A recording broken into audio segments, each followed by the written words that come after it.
Jornada espiritual para 40 madrugadas. Tema geral: a importância do Espírito Santo no tempo do fim. Sétimo dia. Tema do dia: o Espírito Santo e o tempo de angústia de Jacó. E naquele tempo se levantará Miguel, o grande príncipe, o defensor dos filhos do teu povo, e haverá um tempo de angústia, qual nunca houve, desde que houve nação até aquele tempo. Mas, naquele tempo, será salvo o teu povo, todo aquele que for achado inscrito no livro. Daniel capítulo 12, versículo 1. Observando o contexto, capítulo 12, versículos 1 e 2, vamos perceber que esse tempo de angústia, qual nunca houve, se refere a algum tempo muito próximo da volta de Jesus. Jeremias faz referência a esse tempo de angústia, qual nunca houve,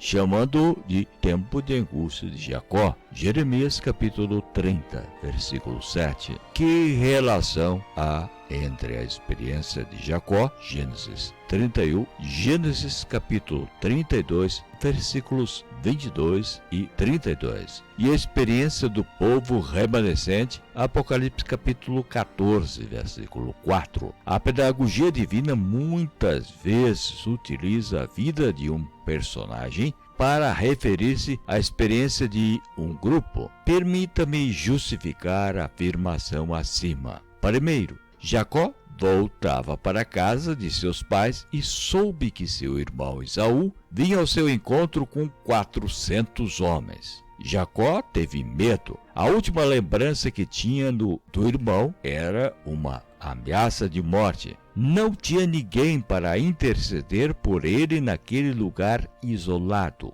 Uma ameaça de morte se aproximava e ele não tinha como se defender. Vinha à sua mente a lembrança dos seus pecados passados e ele sofria com um forte sentimento de culpa. O espírito era bem superior a ele e vinha contra ele armado. Aparentemente, ninguém podia livrá-lo da fúria e do ódio de seu irmão. Jacó resolveu passar a noite toda, clamando a Deus por livramento. Deus valorizou tanto a atitude de Jacó que veio pessoalmente visitá-lo. Jacó lutou com Deus como se estivesse lutando com um humano. Quando Jacó percebeu que não se tratava de um ser humano, caiu a seus pés e pediu para ser abençoado. Jesus recompensou o esforço de Jacó, lhe dando um novo nome e elogiando-o com o título de vencedor. Suas palavras foram: como príncipe, lutasse com Deus e com os homens e prevalecesses. Capítulo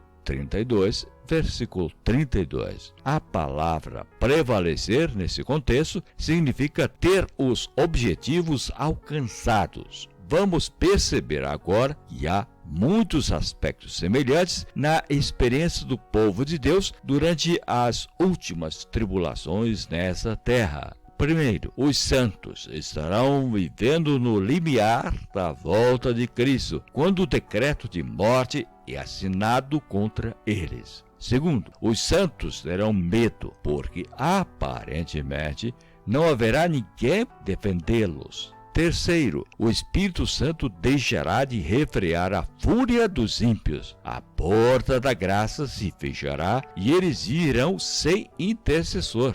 Quarto, a ameaça de morte será real e eles não terão como se defender de inimigos tão determinados. Quinto, a lembrança de pecados passados os farão conviver com a certeza de terem sido perdoados. Sexto, o inimigo, numericamente, era bem superior a eles. Sétimo, eles não conseguirão ver quem os defenderá dos inimigos. Oitavo, os santos, em oração, clamarão por livramento. Nono, Deus apreciará a atitude dos santos e providenciará livramento. Décimo, os santos clamarão a Deus com toda força. 11º, os santos perceberão que Deus enviará auxílio. Seres celestiais serão enviados para defendê-los. 12º, Jesus recompensará a fidelidade dos santos vindos nas nuvens dos céus para encontrá-los. Vocês perceberam que a angústia de Jacó é usada como um protótipo da última experiência do povo de Deus aqui na terra, os que terão o privilégio de encontrar com Jesus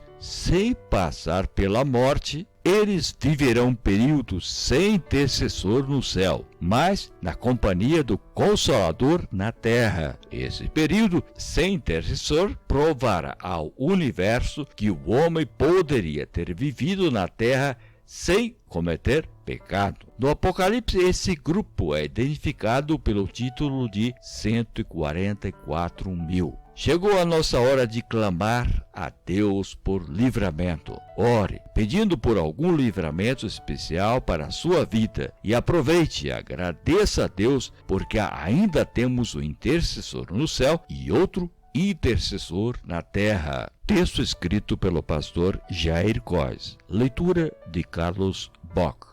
Tenham todos um dia abençoado e feliz na companhia do Espírito Santo. Amém.